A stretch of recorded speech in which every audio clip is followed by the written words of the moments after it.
নমস্কার বন্ধুরা, অ্যাস্ট্রোসেজে আপনাদের সবাইকে স্বাগত জানাই।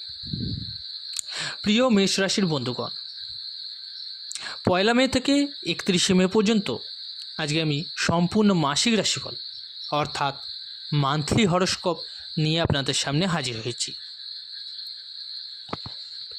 এই যে মাসটি আসছে এটি কিন্তু একটি সাধারণ মাস নয়। এই মাসে দেবগুরু বৃহস্পতি, গ্রহদের রাজা সূর্য, ফাইন্যান্সের ম্যানেজমেন্টে কারক বুধ এবং রাহু সঙ্গে কেতু, এতগুলো গ্রহের রাশিচক্র পরিবর্তন হচ্ছে। এই সব গ্রহের পরিবর্তনের অবস্থান অনুযায়ী আমি তো বলবই এই মাসের ধনসম্পদ রাখার জন্য আপনারা প্রস্তুত হয়ে যান। এখন আমি আপনাদের জানাতে যাচ্ছি যে এই মাসের সম্পূর্ণ রাশিফলের তথ্য। আজকের এই ভিডিওটি জন্মরাশি চন্দ্ররাশির উপর ভিত্তি করে তৈরি করা। আপনারা যারা নিজেদের বাচ্চাদের প্রেডিকশান করাতে চাইছেন তারা অবশ্যই আমার টেলিগ্রাম চ্যানেল জয়েন করে নেবেন, লিঙ্কটা ভিডিও ডেসক্রিপশানে পেয়ে যাবেন। তো চলুন প্রিয় মেষ রাশির জাতক জাতিকাগণ, সবার প্রথমে দেখে নিই এই মে মাসে চাকরি, ব্যবসা অর্থাৎ কর্মক্ষেত্রের অবস্থা কেমন হতে চলেছে। আপনার কর্মক্ষেত্রের স্বামী শনি নিশ্চিতভাবেই দ্বাদশ ভাবেতে রয়েছেন, অর্থাৎ কর্মক্ষেত্রের স্বামীর অবস্থান খুব একটা ভালো নয়। কিন্তু এই মাসে দুটো বড় পরিবর্তন ঘটবে।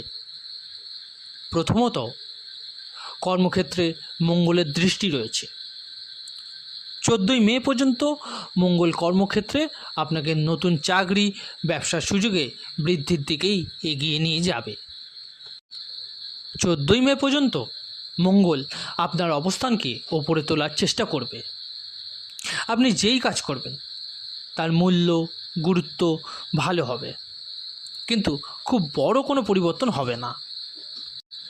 মানসিক চাপ ও বিরক্তি কর্মক্ষেত্রে থাকবে, কিন্তু 14 মে দেবগুরু বৃহস্পতি মিথুন রাশিতে প্রবেশ করবেন এবং কর্মক্ষেত্রে তাদের যেই নিচের দৃষ্টি ছিল সেটা কিন্তু শেষ হয়ে যাবে। তাই 14 মের পরে আপনার জীবনে প্রথম বড় পরিবর্তন হবে। যারা ব্যবসা বা চাকরি করার জন্য ঋণ চাইছেন তারা ঋণ বা লোন পেয়ে যাবেন। যারা বিদেশে ব্যবসার সেট আপ করতে চাইছেন 14 মের পর থেকে দারুণ সাফল্যের যোগ কিন্তু শুরু হবে। 14 মের পর আপনার জীবনে প্রমোশনের সম্ভাবনা তৈরি হবে।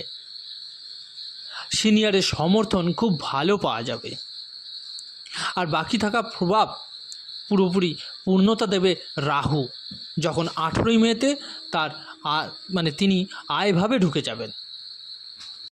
আপনি এটুকু বুঝে নিন যে যাদের লটারি, সাট্টা, শেয়ার মার্কেটে অনেক ক্ষতি হয়েছে, যাদের অস্থায়ী ইনকাম ছিল না বা যাদের ব্ল্যাক মানির অপশন বন্ধ হয়ে গেছিল, 18 মে থেকে রাহু এই বিষয়ে সাফল্য দিতে শুরু করবে।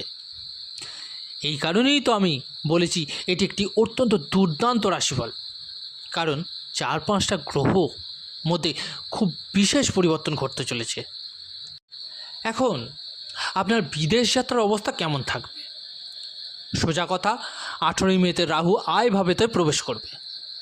এর প্রভাব 14 মে থেকেই পাওয়া যাবে, কারণ 14 মেতে বৃহস্পতি যখন মিথুন রাশিতে যাবে তখন তার নবম দৃষ্টি আয়ভাব এবং সপ্তম দৃষ্টি ভাগ্যভাবের ওপর পড়বে। তাই 14 মের পর বিদেশে যাওয়ার সম্ভাবনা 100 গুণ বৃদ্ধি পাবে এবং 18 মে থেকে এতে আরও বেশি পরিমাণে আপনার প্রভাব আপনি বুঝতে পারবেন।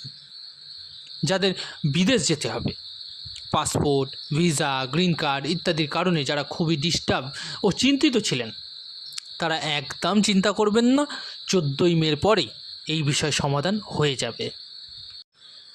আচ্ছা, এবার বলি ইনকামের অবস্থা কেমন থাকবে। যদিও আমি ট্যাগলাইনে দিয়েছি যে ধন রাখার জন্য প্রস্তুত হয়ে যাও, তবুও আপনি ভাবছেন হয়তো যে আমি কেন এমন বলছি। এর কিন্তু দুটো কারণ আছে। প্রথমত, 18ই মেতে রাহু আয় ভাবেতে প্রবেশ করবে এবং দারুণ ধনলাভের যোগ তৈরি করবে।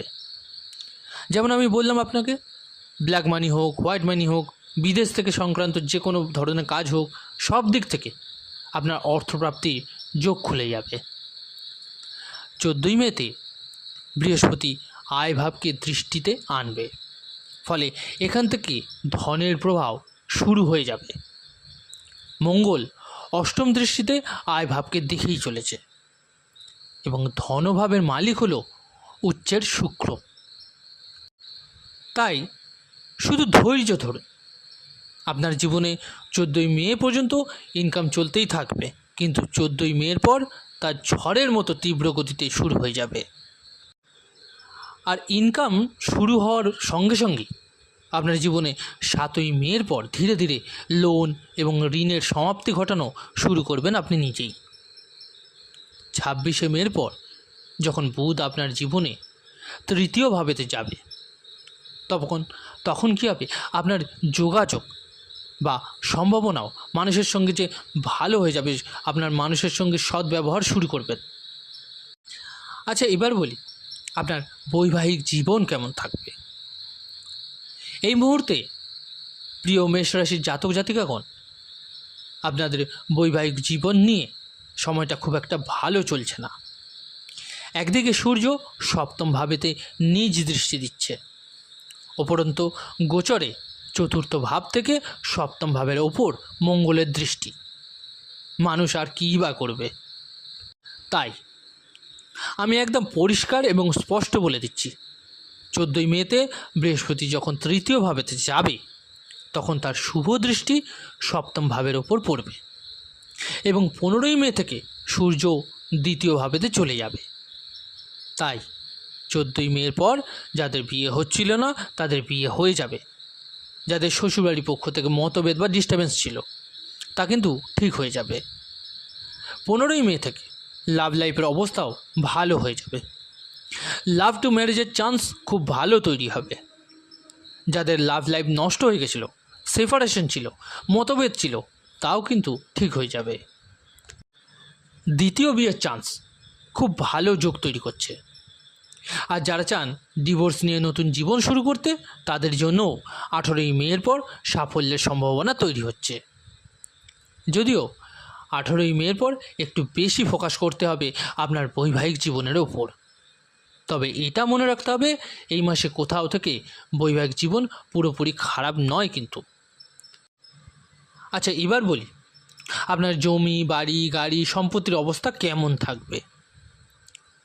প্রিয় মেষ রাশির বন্ধুরা, আপনার জমি, বাড়ি, গাড়ি, সম্পত্তির কারক আপনার কুণ্ডলিতে হলেন মঙ্গল, এবং সারা মাস জুড়ে মঙ্গল আপনার কুণ্ডলীর চতুর্থ ভাবেতে অবস্থান করবেন। তাহলে কি এই মাসে জমি, বাড়ি, গাড়ি বা সম্পত্তির কোনো লাভ হবে না? আমি একদম পরিষ্কার এবং সোজাসুজি বলছি, 14ই মেতে বৃহস্পতি তৃতীয় ভাবেতে যাবে। তাই যে কোনো পুরনো সম্পত্তি সংক্রান্ত সমস্যা বা ভাই বোনের সঙ্গে প্রপার্টি নিয়ে যে ঝামেলা ছিল, তা কিন্তু মিটে যাবে, এতে কোনো সন্দেহ নেই।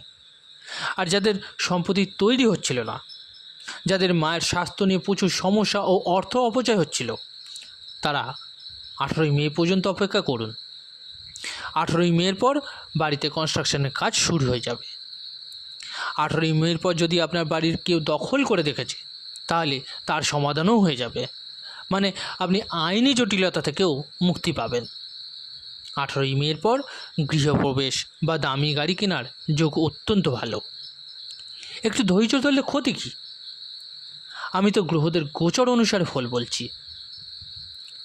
আচ্ছা শুনুন, শিক্ষা এবং সন্তান সংক্রান্ত অবস্থা আপনার কেমন থাকবে। প্রিয় বন্ধুরা, শিক্ষা এবং সন্তানের কারক কিন্তু সূর্য। বর্তমানে সূর্য উচ্চের অবস্থানে রয়েছে, 15ই মে পর্যন্ত তাই থাকবে। তাই 15ই মে পর্যন্ত আপনার কোনো জব বা ইন্টারভিউ থাকলে আপনি কিন্তু পাশ করে যাবেন। 15ই মে পর্যন্ত সন্তান ধারণে বা সন্তান কনজিভের শুভ সংবাদও পেতে পারেন। 15ই মে পর্যন্ত আপনি জীবনে ঠিক করতে পারছেন না কি করবেন কি করবেন না, বা কেরিয়ার নিয়ে খুব দ্বিধা আছে আপনার, তাও কিন্তু ঠিক হয়ে যাবে। যদি আমি দ্বিতীয় সন্তানের কথা বলি, তবে দ্বিতীয় সন্তানের স্বাস্থ্য, কেরিয়ার, উন্নতি সব 15ই মের পর থেকে কিন্তু ঠিক হতে শুরু করবে। যারা বিদেশে ভর্তি হতে চান বা যাদের পড়াশোনা মাঝপথেই বন্ধ হয়ে গেছিল, নিশ্চিতভাবে 14ই মেতে বৃহস্পতি যখন তৃতীয় ভাবেতে যাবে তখন তার দৃষ্টি ভাগ্য এবং আয় ভাবের উপর পড়বে। তো এখানে অনেক কিছু আপনার জন্য ভালো হতে চলেছে। যারা বারবার ইন্টারভিউতে ফেল হচ্ছিলেন সেটা কিন্তু ঠিক হয়ে যাবে। যাদের প্রমোশন হচ্ছিল না, পড়াশোনা অনেক করেছেন তা সত্ত্বেও হচ্ছিল না, এবার কিন্তু আপনার পড়াশোনাটাই কাজে আসবে। বিদেশে গিয়ে পড়াশোনা করতে চান, আপনার জন্য অপশন আসবে 14ই মের পর, খুব ভালোভাবে আসবে। 14ই মের পর যদি আপনি কোনো কারণে কারোর সঙ্গে পড়াশোনাও করতে চান, তাহলে সেই বিষয়েও আপনি লাভ পাবেন। এবার বলি আপনার স্বাস্থ্যের অবস্থা কেমন থাকবে। একবারে ক্লিয়ার এবং স্পষ্ট, 7ই মের পর যেসব চোখ সংক্রান্ত সমস্যা, গলার সমস্যা এবং শত্রুদের থেকে যে বিপদের আশঙ্কা ছিল তা কিন্তু 7ই মের পর ঠিক হয়ে যাবে। যারা আইনি জটিলতায় পড়ে খুব কষ্টে আছেন, আইনি সমস্যার মধ্যে আটকে পড়েছেন, তারা একদম চিন্তা করবেন না, 7ই মে থেকে আপনি আইনি জটিলতা থেকে বেরিয়ে আসবেন। আর 18ই মের পর শ্বশুরবাড়ি পক্ষ নিয়ে আইনি ঝামেলা হোক বা ফাইন্যান্স সংক্রান্ত আইনি ঝামেলা হোক, কোনো ধরনের স্ক্যাম বা দুর্নীতি হোক, সেটাও কিন্তু ঠিক হতে দেখা যাবে। এটা মনে রাখবেন, যদি কোনো আত্মীয়ের কাছে টাকা আটকে থাকে সেটাও কিন্তু বেরিয়ে আসবে, তাই ধৈর্য হারাবেন না। 18ই মে থেকে এই বিষয়ে লাভ দেখা যাবে। এবার বলি কি উপায় করবেন আপনারা। দেখুন, মঙ্গল নিচের অবস্থানে রয়েছে এবং মঙ্গল আপনার কুণ্ডলীর রাশির অধিপতি, অর্থাৎ লগ্নেশ এবং অষ্টমেশ, মৃত্যুর অধিপতি। তাই হনুমান চল্লিশার পাঠ করুন অবশ্যই। এর পাশাপাশি 14ই মের পর ওম নমো ভগবতে বাসুদেবায় নমঃ মন্ত্রের জপ করুন। এছাড়াও হলুদ চন্দনের বা লাল চন্দনের তিলক ব্যবহার করুন।